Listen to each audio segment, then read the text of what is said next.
농사를 짓고 있는 73세 신은철 씨. 2달 전 갑작스러운 호흡곤란으로 병원을 찾았다. 중증 승모판 폐쇄부전 진단을 받았다.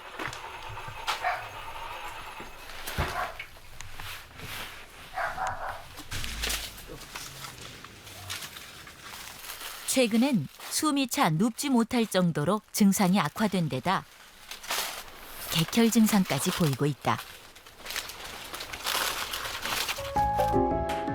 검사 결과 신은철 씨의 심장은 많이 커진 상태. 오랫동안 병을 방치해왔다는 증거다. 이분이 이제 좌심방이 크고 연세가 많고 그다음에 심장도 크고 이래서 그게 좀 걱정이 되고요. 이게 승모판막입니다. 네. 근데 얘가 이렇게 뒤집어져 있잖아요. 네. 원래는 이렇게 돼 있잖아요. 판막이 이렇게 뒤집어져서 이렇게 얘를 요걸 좀 이렇게 당겨주는 거예요. 뒤집어지지 않게.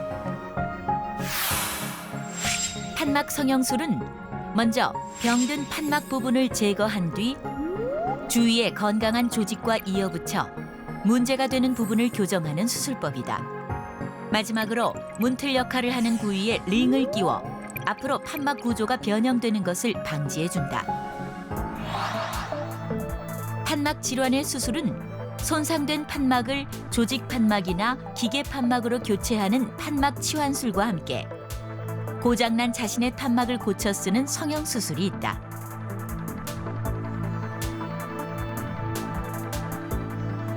판막을 간다는 그 자체가 어떻게 보면 이제 또 하나의 질환을 가지는 거와 똑같은 거거든요. 그래서 가능하면 이제 자기 판막을 살리는 게 좋은데 또 승모판막 성형술이 이제 아무래도 치환술보다는 조금 더 장기적인 생존율이나 환자의 어떤 합병증 발생률이 굉장히 적으니까요. 일반적으로 이제 성형술을 할 수 있을 때 성형술을 하고 있습니다. 판막 질환은 치료법에 따라 장단점이 분명해 환자의 상황을 고려해야 한다. 2달 전 호흡곤란으로 응급실에 실려왔다는 윤태순 씨.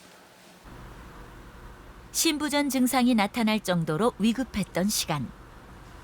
집이 시골인데요.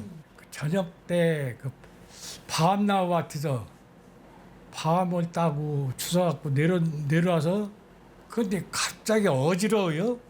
어지럽고 쓰러질 것 같아요. 윤태순 씨의 진단명은 대동맥 판막 협착증. 3개의 얇은 막으로 돼 있는 판막 사이가 좁아지는 병이다. 대동맥 판막은 온몸으로 혈액을 내뿜는 곳으로 하루에도 10만 번이나 열렸다 닫히기를 반복한다. 이 때문에 석회가 쌓이면서 점점 닳게 되는데 이렇게 두껍고 무거워진 판막이 잘 열리지 않으면 순환에 문제가 생긴다.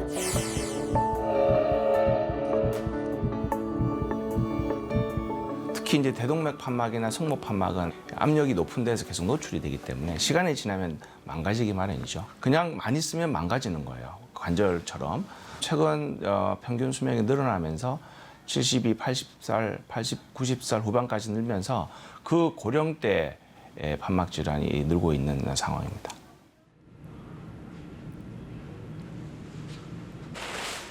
고령의 기저질환까지 여러 위험성을 고려해 수술 없이 인공 판막을 이식하는 방법을 선택하기로 했다.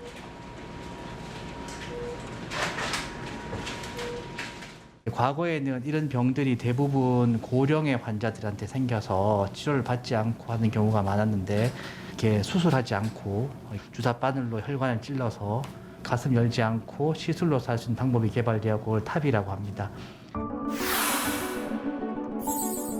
탑이 시술은 사타구니에 있는 대퇴동맥을 통해 인공 판막을 삽입하는 시술이다.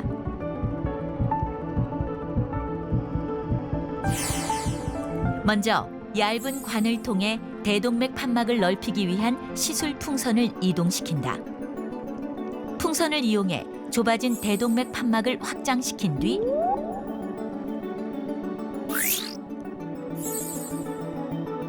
여기에 인공 스텐트 판막을 삽입한다.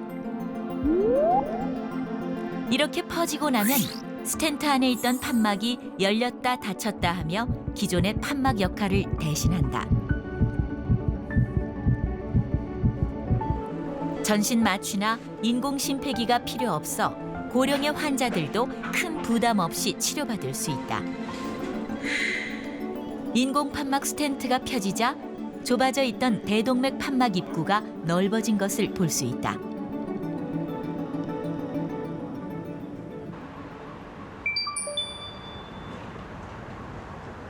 안녕하세요. 네. 시술 후 금방 일상을 되찾았다는 윤태순 씨. 호흡이 편해지니 일상도 편안해졌다. 사진인데 보면 스텐트 판막이 이렇게 가슴 사진 안에 새로운 판막은 문제없이 제 기능을 하고 있을까? 들어가 있는 거고. 심장 안에 자리 잡은 스텐트 인공 판막의 모습이다. 시술 전 굳어서 잘 열리지 않던 대동맥 판막. 시술 후에는 판막을 지나는 혈류의 흐름이 원활해진 것을 확인할 수 있다. 상태가 좋은 걸 이미 확인한 거기 때문에 크게 걱정 안 하실 거고. 고맙습니다.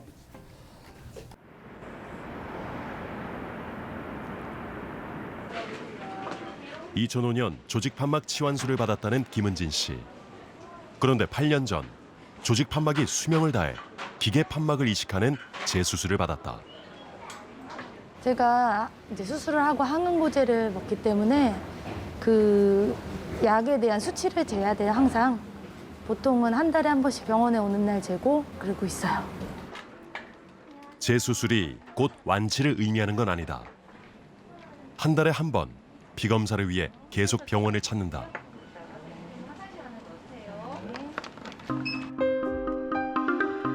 기계 판막은 외부의 이물질이기에 혈액이 응고될 수 있는데 이식한 판막이 망가지는 원인이 된다.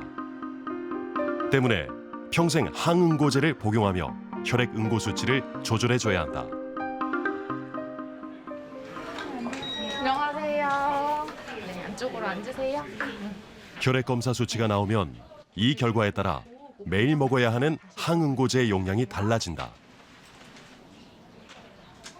오늘 이제 검사하신 결과는 3.25 나와서 지난번에도 좀 높으셨더라고요. 그래서 파리는 안 빼먹고 잘 먹었는데 네.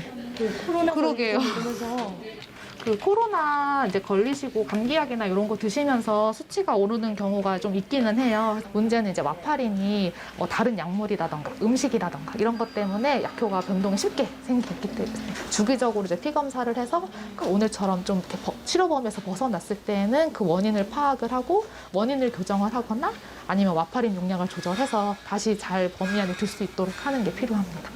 매일 저녁 7시. 기계 판막을 이식받은 후로 매일 같은 시각 혈액 항응고제 와파린을 복용해야 한다.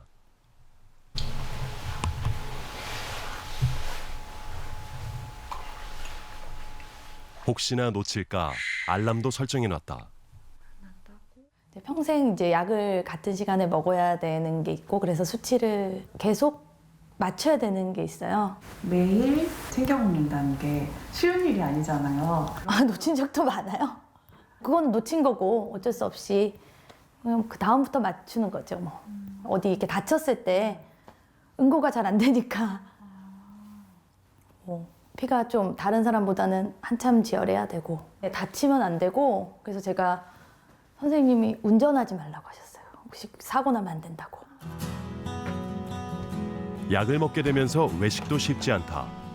음식에 포함된 성분들이 와파린의 작용을 방해할 수 있기 때문이다. 특히 비타민 K를 너무 많이 섭취하면 항응고제의 약효가 떨어져 혈전이 생길 위험성이 높다.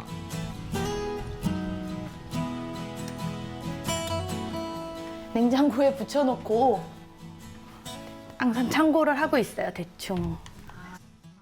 매번 주의할 음식들을 체크한다. 그 빨간색 글자 음식은 아예 그러면 안 드시는 거고. 거의 안 먹죠. 네, 먹는 게 없어요. 술 안 마시고 한약 같은 거는 다 당연히 안 되고 홍삼 안 되고. 항응고제 와파린을 복용하는 환자들은 비타민 K가 함유된 음식을 피하는 게 좋다.